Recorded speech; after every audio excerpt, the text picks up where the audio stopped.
नमस्कार दोस्तों, स्वागत है आपका एस्ट्रो हिमा में। दोस्तों, आज मैं आपको लव मैरिज के बारे में बताऊंगी। आज का जो लेटेस्ट टाइम चल रहा है, सभी लड़कियां और लड़के रिलेशनशिप में रहते हैं। रिलेशनशिप में रहते रहते प्यार हो जाता है। जब प्यार हो जाता है तो शादी बदलना चाहते हैं कि हमारी शादी हो जाए।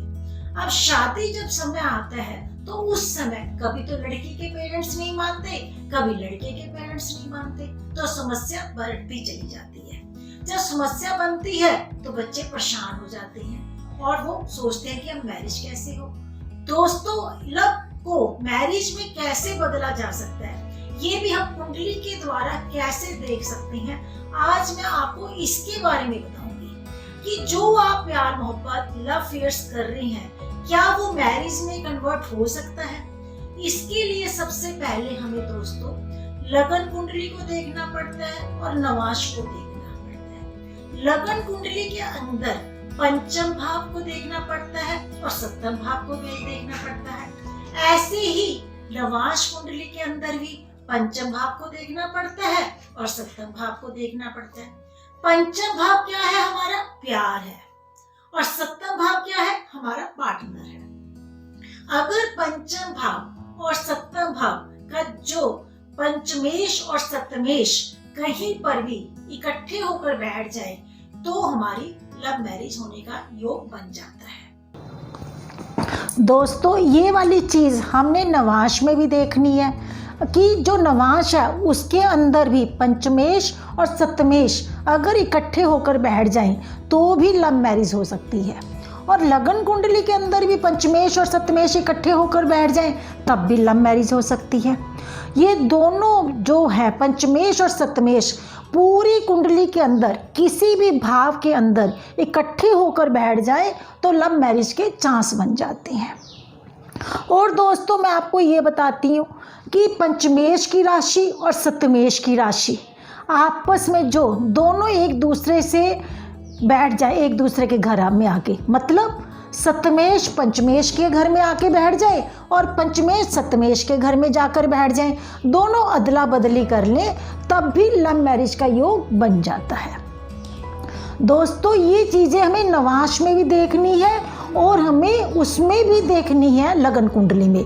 और मैं आपको और बताती हूँ, जो हमारे पंचमेश की दृष्टि सप्तमेश पर पड़ जाए और सप्तमेश की दृष्टि पंचमेश पर पड़ जाए तब भी हमारी लव मैरिज सक्सेस हो सकती है। दोस्तों, ये जो लव मैरिज के सीन होते हैं, ये हमें पंचम जो भाव है वो प्यार का भाव है, उसकी दृष्टि कहाँ पर पड़ रही है? सप्तम भाव हमारा लाइफ पार्टनर का है। अगर इनकी दृष्टि आपस में एक दूसरे पर पड़ती है या इन दोनों की राशि कहीं पर भी इकट्ठी हो जाती है, इन दोनों के स्वामी कहीं पर जाकर इकट्ठे हो जाते हैं तो भी हमारी लव मैरिज सक्सेस हो जाती है। अगर दोस्तों पंचम भाव में शुक्र बैठ जाए तो अफेयर हो जाता है। अगर पंचम भाव में चंद्रमा बैठ जाए शुक्र के साथ तो अफेयर तो इंसान बहुत ज़्यादा कर लेता है पर वो सिरे नहीं चढ़ते। ये देखिए क्या होता है कि पंचम में शुक्र के साथ अगर चंद्रमा बैठ गया तो अफेयर्स तो हो जाते हैं, एक नहीं वो दूसरा भी कर लेता है, तीसरा भी कर लेता है, पर वो सिरे नहीं चढ़ता। अगर पंचम भाव में शुक्र बैठ जाता है और शुक्र बैठने से क्या होता है कि अफेयर हो जाता है। सक्सेस होने के लिए हमें हमेशा पंचम भाव और सप्तम भाव को देखना है कि ये दोनों कहीं पर भी इकट्ठे हो रही हैं, इनकी स्वामी इकट्ठी हो रही हैं, इनकी राशियां इकट्ठी हो रही हैं, इनकी दृष्टियां एक दूसरे पे पड़ रही हैं। दोस्तों, अगर इनके ऊपर कई बार ये सब कुछ हो रहा है और फिर भी शादी नहीं होती, फिर भी कई लोग बोलते हैं मैडम हमारी तो ये हो रहा है, शादी नहीं हो रही। ये क्यों नहीं हो रही? क्योंकि वहाँ पे कोई पाप ग्रह की भी दृष्टि पड़ जाती है। पाप ग्रह कौन से होते हैं? मंगल, शनि, सूर्य, राहु, केतु। अगर कुंडली के अंदर शनि की दृष्टि पड़ जाती है सप्तम पर और पंचम पर तो भी शादी में रुकावटें आनी शुरू हो जाती हैं। अगर आपका कोई भी ग्रह कारक आकर उस ग्रह के साथ बैठ जाता है जहाँ पर युति बनी हुई है, तब भी शादी में रुकावटें हो जाती हैं।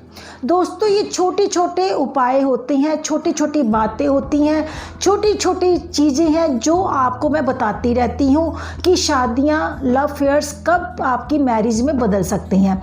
अगर आपका पंचमेश 12th हाउस में जाकर बैठ जाए या 6th हाउस में बैठ जाए या 8th हाउस में बैठ जाए, तब भी शादी होनी मुश्किल हो जाती है।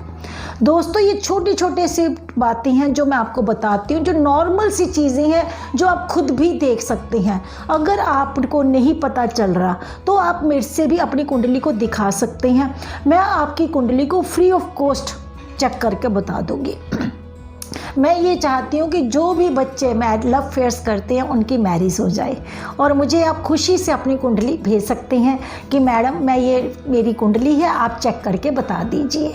मैं आपकी कुंडली को फ्री ऑफ कॉस्ट चेक करके बताऊंगी। अगर दोस्तों आपको मेरी ये वीडियो पसंद आती है, आप इसे लाइक करें, शेयर करें, सब्सक्राइब करें। जुड़े रहें एस्ट्रो हेमा के साथ। आप सबको मेरा नमस्कार।